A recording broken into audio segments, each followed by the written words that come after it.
Good afternoon. I'm Gil Donkersgood, And I'm Nelda Schulte, and we are Calgary Dwelling Consultants with National Star Realty. We didn't time that one very well, but what the We heck. gotta work on our. Some days it's better than others. Okay, today we are going to talk about leases. You should never, ever, ever have a tenant without having a lease signed first. This is extremely important. We do get the odd person who says lease. What's a lease? Yeah, and then they're run into problems with their tenants, and basically they're hooped. They don't have much because they don't have the paperwork they need to go. And by the way, court systems do not smile kindly on landlords who do not do their due diligence before ending up in court. No. So, fundamentally, the Real Estate Act requires that a lease will have the following: name and business address of the landlord and the name and address of the tenant, the mailing address or the unit number or designation of the present premises, the amount and payment conditions of the rent, the rental term, the amount and terms for all money paid or to be paid by the tenant, including but not limited to rent, prepaid rent, conditionally refunded deposits, and other fees or charges. Those are the requirements. There's other information that should be there as well. For example, the date of the agreement, names and addresses of all parties, address or description of the location of the property, term of the tenancy, rent amount, whether utilities, furniture, appliances, parking, etc. are included, and at whose cost. Names of people permitted to live in the premises. That is extremely important. Yeah, so you need to list on the front of the lease, well, if you're using a Calgary Residential Rental Association lease, the names of the people who are paying for the rent. Right. Those ones have to go on the first part of the lease. And there's another section of the lease that says occupants, other occupants. And, that could be an aging aunt that you're taking care of. It could be your two kids who are not legally entitled to pay rent, but, they're living there. But you have to list everybody who is living in the premises. Right. Further, security deposit amount, authorized deductions and interest, care, maintenance, and repair responsibilities. That's also very important. Who mows the lawn? It's got to be defined. Insurance requirements, absolutely important. The tenant has to have tenant's insurance. Rules for any additional fees, guests, pets, NSF charges, and then the signature of all parties. Yeah, and then after you have signed the lease, and they've signed the lease, and they've dated it, and it's gotten a witness, then you've got 21 days to provide them with their legal copy of the lease. And then they sign the copy and send it back to you to prove that you actually sent it. That they have it, and that you sent it to them. Yeah. Yeah. So, having done all that, or listing and stuff, now what we're going to do is we're going to actually go through the Calgary Residential Rental Association, thank you, lease, and go line by line through it and discuss exactly what we need to do. So sit tight. I'm just going to I'll go over that with you, and then we'll wrap up. So the last thing that I want to mention is, okay, why would you use a Calgary Residential Rental Association lease? And the reason is because they've got a whole group of lawyers who've been sitting on a board for many, many years who have refined this lease so that it's got every possible legal base covered. And these are leases that will hold up beautifully in court if needed. And they include absolutely everything: smoking, cutting grass, etc., etc. So why would you want to create one of your own when you can just pick one up for next to nothing, and it covers all of your bases and it outlines everything the tenant They're needs not to know. Terribly expensive. What? I think I paid $25 for. I don't know. They come in bundles. Yeah, it's something like that. Anyway, they're not terribly expensive, and they are good leases. If you try to write one yourself, there's a good chance that you'll miss something, and it's going to cost you more than $25 by the time the dust settles. Yeah. Okay, sit tight. We're going to go through the lease now, and we'll be back shortly. Bye. So let's go over an actual lease, or a residential tenancy agreement. We've spoken about this one before. It's the one that can be purchased from the Calgary Residential Rental Association. It's very comprehensive. You can create your own lease, but you must make sure that the minimum information that we described earlier is on that lease. The first piece of information that you're prompted for is the date of the lease. Then you need the name and address of the landlord. You need the name of each person responsible for the lease. This is not necessarily everyone who will be living in the property. For example, there might be kids under 16. They will be listed on lease as occupants, but that's on another page.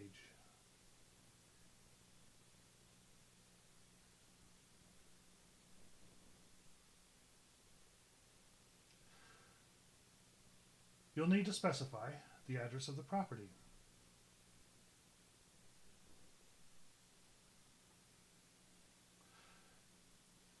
You'll need to specify if it's a fixed term or a periodic lease. Fixed term is typically a yearly lease. Then you fill in box A. You'll put the first day of the month of occupancy and the last day of the last month of occupancy. For example, if the tenant is moving in May 1, 2018 is the first date, and April 30, 2019 is the second date.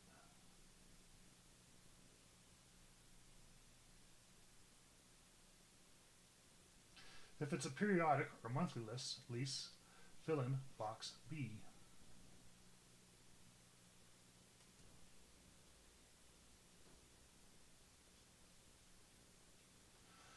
Section 3 covers what the tenants will actually be paying. This includes any payment for premises, parking, storage, or other expenses. The total of these amounts will be filled in here. In addition, if the tenant wants early occupancy, we can specify a prorated daily amount.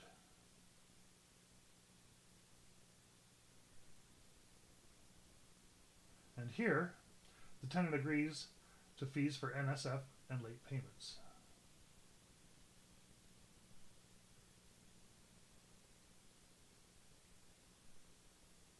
Finally, if the tenant is paying for services and utilities, yes should be checked beside each utility specified. If they're being paid by the landlord or the condo board, check no.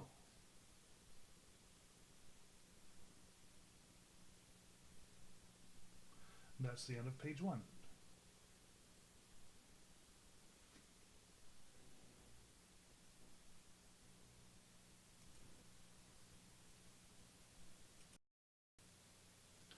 Page 2 of the lease describes the responsibilities of the tenant. These include care of the premises, responsibility for damage, the requirement of tenant's insurance, indemnity of the landlord, rules around subletting, rules around pets, rules around smoking, what the property may be used for, and the tenant's commitment to comply with laws. The rules and regulations are then laid out in the document with a note that variances to the rules may be made by way of reasonable written notice from the landlord to the tenant. Page 3 of the lease carries on with the rules and regulations. This includes rules around noise, laundry, parking, lawn areas, roofs, heavy objects, boots and rubbers. Most of it should be common sense. Anytime there's a conflict between the lease and the Residential Tenancy Act, the Act always takes precedence.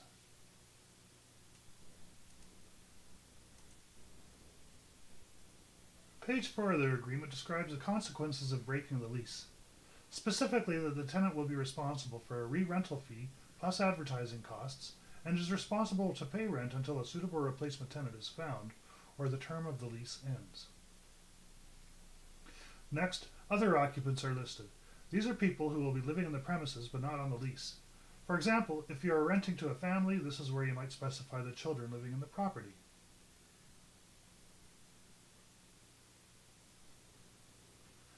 In paragraph 18, you will record the amount of the security deposit.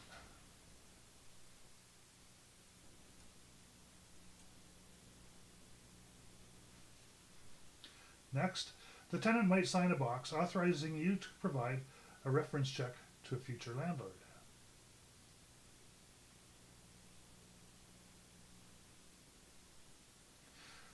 The landlord or the landlord's agent must sign the lease.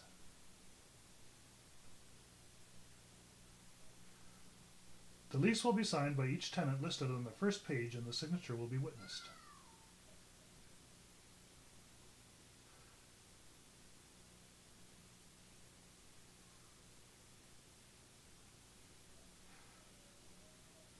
Within 21 days of the agreement being signed, the landlord must send 2 copies of the agreement to the tenant, one of which the tenant will keep, and the other will be signed and returned to the landlord.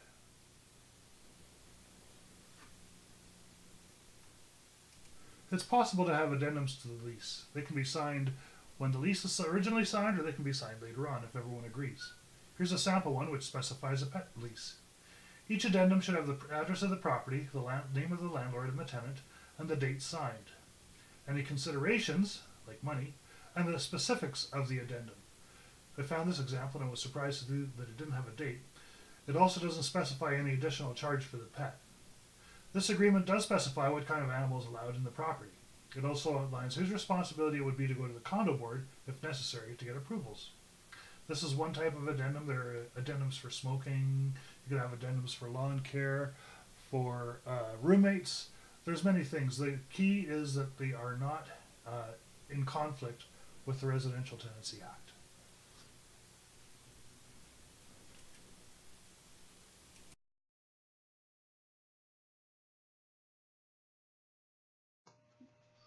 Well, that was quite dry, wasn't it? Well, actually, I really like leases because every time I get everything nicely filled in and I'm handing it over to a new tenant, it means money. So I'm quite happy with filling in leases. And it always makes me feel very official. That's true. Now, one of the things that I will say is it's really, really easy to make mistakes on leases. Happens to us. The most common one, I think, is when we add a year wrong. So we say May 1, 2018 to April 30, 2018. Yeah, I've done that a few times. Yeah, me too. Or getting the postal code wrong or whatever. It's very important to make sure your details are correct. Yeah, if you can have somebody edit them, great. Also, I find that more often you fill out the same one over and over again, the more easy it is to make sure that one's right. When I'm going between online leases and paper leases and different kinds of online leases, I can really make a lot of mistakes. Okay. That said, yeah. Well, I hope you're enjoying the weekend. I hope you've enjoyed this little video, and if you have, feel free to like us. Feel free to tell other people about us. Feel free to send us a nice note, a nice email. I like that video. Can you do one like this next week? And we will do our best to accommodate. Okay, I think that's it for this week. Thanks very much. See you in a week. Bye for now.